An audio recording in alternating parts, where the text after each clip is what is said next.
there's three things the cost has to be: allowable, reasonable, and eligible. And that really goes for both types of costs, both indirect and direct, in your cost pools. So we're not talking about just the charges that go on your particular sponsored program. We're also talking about those costs that also make up your indirect cost pools.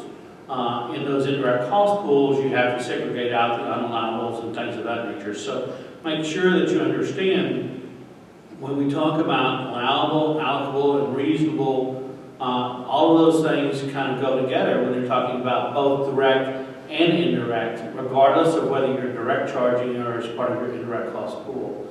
I also like to add another couple of standards to those types of costs, and that is, one is necessary.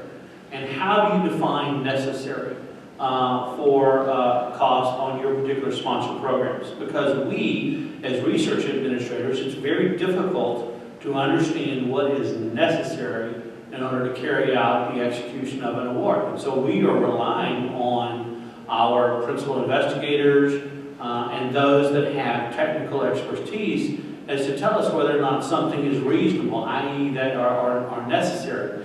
And that kind of goes along with that prudent person test. And when it does hit the front page of the paper, how will it look? So those are the other two tests I like to